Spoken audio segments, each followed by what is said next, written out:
Good afternoon and welcome to Pike Creek Farm. My name is Renee, and if this is your first time here, thank you very much. I really appreciate everyone who has been stopping in and watching my videos, and it's really fun to read all the comments and hear the feedback. So I appreciate each and every one of you, and thank you so much for everyone who's returning or new. This is my week 3 update for the Three Rivers Pantry Challenge. And we followed it pretty good. Yesterday went off kilter a little.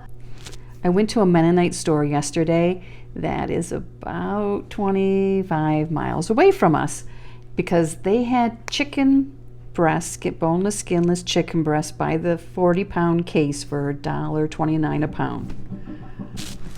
So I'm pretty stocked on chicken breast. I have a lot of cans on my pantry shelves, a lot of jars, and I have some frozen, but not a lot frozen.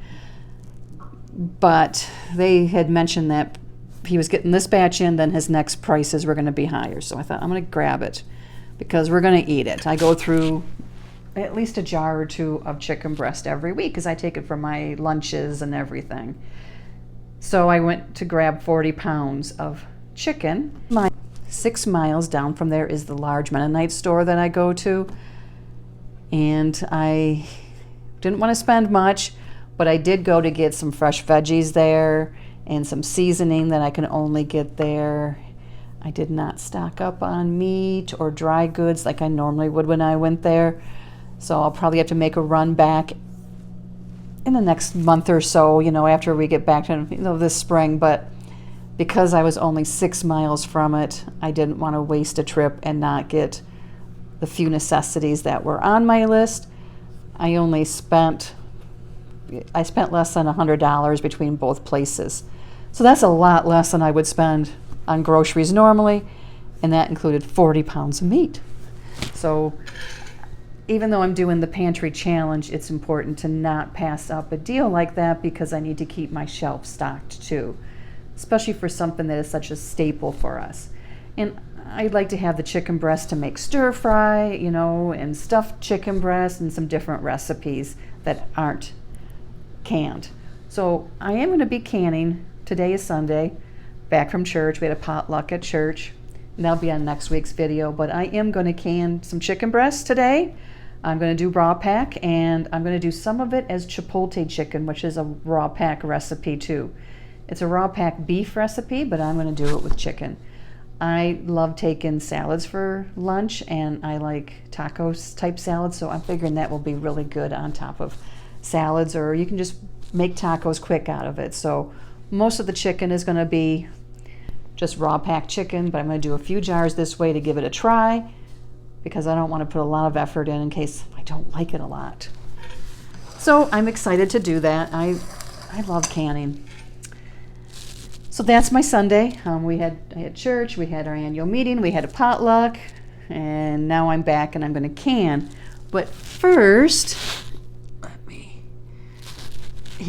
it has been 3 weeks that my sauerkraut has been doing its ferment.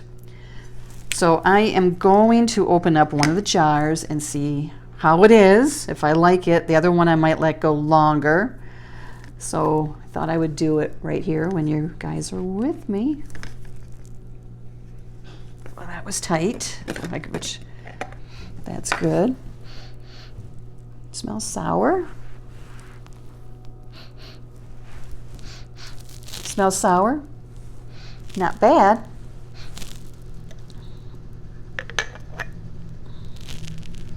I don't see anything fuzzy or nasty looking. I'm going to take off this top large leaf, and this I had in there just to hold everything down under the brine. In this jar I will probably put in the fridge, and the other one I'm going to let go a little bit longer. So let's see how this is. Here it is. I'm smelling it. I'm smelling it. It doesn't smell It doesn't smell like the sauerkraut that you get in the store and you open up. Much less sharp and not like vinegar. It's not sour at all, really. Isn't that interesting? So because this has been 3 weeks, it's supposed to have all the good probiotics now and be lacto fermented, I believe. I'm going to leave my other jar go longer and see how it changes. This is really good. I know they say like a spoon or two every day is like really very good for you, and I don't know all the details and all the benefits. Yeah, this has nothing nasty on it. So this easy fermenting kit seemed to work and be an easy process because I have no background, no experience in this. So one thing for a success. So I'm going to start my video with last Sunday, what we did for breakfast, and go on from there. I will tell you that there was a lot of repeat, leftovers for lunches. Breakfast was a lot of instant oatmeal packets that I'm trying to get used up. My pantry's looking good. It's getting, some of the things that were in the back are getting used, and I can push things from the front to the back and then restock. So I am rotating and using things that need to be used. This is my week in review. Thank you so much for watching. We started off Sunday where I was looking for something that didn't take eggs, so I decided to make some biscuits out of some Bisquick that needed to be used up. So I mixed up the dough and started putting them on the cookie sheet, just drop biscuits. I am not the best biscuit maker in the world, but I can follow Bisquick recipe pretty good, and there would be enough to last throughout the week, and actually some that I threw in the freezer for maybe next week. So I'm just shaping them here and getting them ready on the cookie sheet, which I had sprayed. The oven is preheating, and my fingers are getting all goopy, but I like to have a bigger breakfast on Sundays before church, and then, like I said, if there's leftovers, that will carry on for a day or two in the week. That's always a plus to me. I'd rather have leftovers that I can use for grab-and-go breakfast, because when you work, it's kind of a challenge sometimes, and I'm not working from home all the time now, so I'm on more of a schedule to be at a certain place at a certain time and have meetings and all the fun parts of work. To go with the biscuits, I made some sausage patties to make biscuit sandwiches if we wanted. And I had a pound of sausage that I'm dividing up and making into patties. It'll be more than enough for today and then a couple more days during the week. So I try to prep on Sunday to make quick mornings when I have to go to work, because now I'm not working at home all the time. So it makes it a little more challenging. I try to have things in the office that I can eat, or that from home that I can just grab and take. And so there's food here for Jim too. So I'm just going to cook up these sausage patties, let them brown on the cast iron skillet, and flatten them so that if we want to make a sandwich, they won't be all so rounded. I always have that issue where my sausage patties end up being rounder than I want. And here's the biscuits and the sausage. And then I decided I wanted something on the biscuits as a treat, and it is my pear preserves I made last year, only a couple of jars, and they're so good with the lemon. Then it was time to get dinner going, and this was after church, and I have the pork roast that had been in the freezer for a year. So here I am doing roast pork and carrots, and the pork was sort of like a Mississippi pork roast, but I didn't put all the different packets in because I didn't want it to be too salty, because I wanted to make pork gravy. So here I am adding the flour and mixing it to make the roux and getting all the seasoned bits and brown parts off the bottom, like my mom taught me. Remember her teaching me how to make gravy whenever she'd cook a turkey. And I would be the one that had to stir, stir, stir, and cook the flour and make it nice and bubbly until we added the liquid. And this made a really rich gravy. It was so good. It was like one of the best gravies. I didn't have to add anything to it. It was nice and thick and flavorful. And then we also had a jar of applesauce. The next night, Jim ate some other leftovers, so I cooked some fish that he doesn't like and had the leftover green beans. And I took some of my red cabbage slaw and I added some Greek yogurt to it, like it says in the Ball book, and that was really good. I was surprised. And then I found a recipe for chocolate chip oatmeal cookies that only called for 1 egg. So I made those to be the treat for this week, and it made almost 4 dozen. And I made another salad with the artichoke hearts and some other vegetables, but I did a different flavor profile this week. Instead of the Mediterranean, I added some lemon pepper seasoning and some lemon balsamic vinegar and lots of pepper too. And boy, was it good. And here it is with some leftovers from Sunday, the mashed potatoes and gravy and the pork. And that was my dinner on Tuesday night. Then on Wednesday, I cooked a spaghetti squash that had been down in the cellar, and it was a big one, and made some regular pasta for Jim.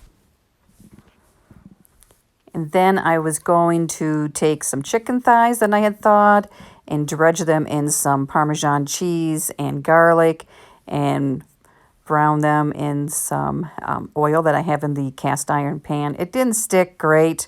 I was tired after work and didn't want to take the time to do all the different steps that I usually would to make sure the coating sticks on, but it still gave it really good flavor, and it did us for dinner for 2 nights, and I had it for lunch one day too. So that part was good, and it used up those thighs that had been in the freezer for a while and needed to be used up.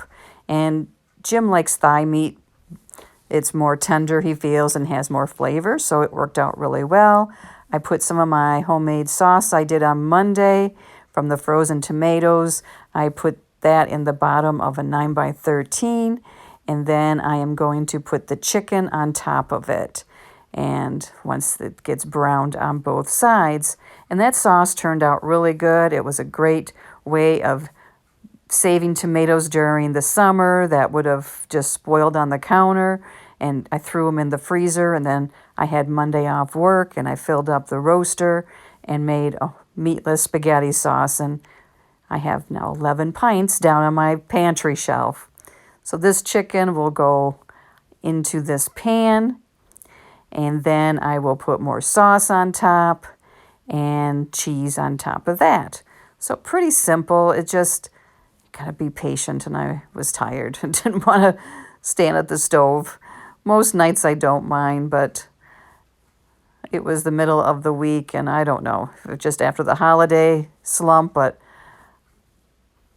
I would have been real tempted to order a pizza or something that night, but I didn't. I stuck to the pantry challenge and cooked a dinner that was good and healthy and flavorful and saved us money and used the resources that we have right in the house, which makes more sense.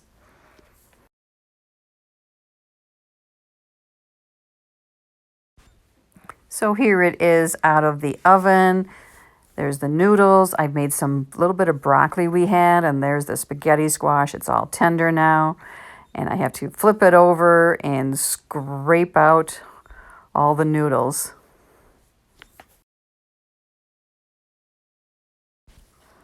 And here is my finished plate with the spaghetti squash and the sauce and the broccoli. And it was good. I did enjoy it after it was all done, even with all the effort. And then on Friday, I decided to make pizza. I worked from home, so I was able to get the dough going, and I used some things we just had in the pantry, in the crisper, I should say, in the meat drawer. Saturday morning, I cooked some bacon up. So we had this bacon along with eggs from our chickens, and oh boy, were they good. Just look at the color of those yolks. So we each had some eggs, and I just did them on the stovetop and made them so they were dippy. so that we had the yolk to dip the toast in. It was homemade bread. And so that was our breakfast, and there's the toast and my bacon and my coffee, just waiting for those eggs to be done, and there they are. And they were good. So I ate that before I was going to pick up the chicken and go to the store. There, I took a bite out of that piece of toast while waiting. And there's the egg yolks.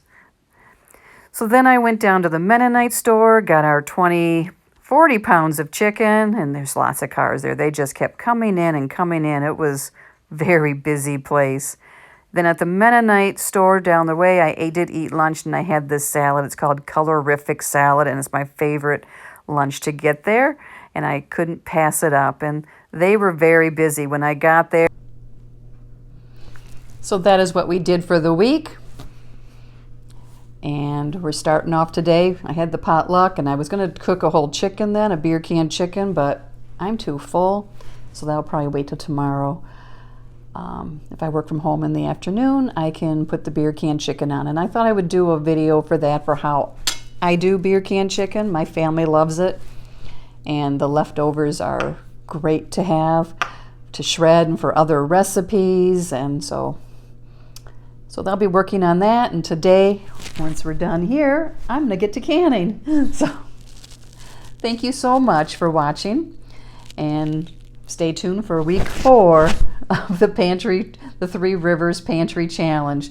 I really appreciate the challenge and the Pantry Challenge, looking at what we have in our freezers and our cabinets. It's a good thing to sort through all this and be organized for the next year, and to know what I do need to can and don't need to can. Put down below if you're doing the Pantry Challenge, and if you made anything cool this week out of some of your pantry items. Thank you so much for watching. If you would like to see more videos on baking and cooking and vintage recipes and canning, because I love to can, like this video and subscribe to my channel. I would love to have you here as one of my YouTube friends. So see you next time at Pike Creek Farm.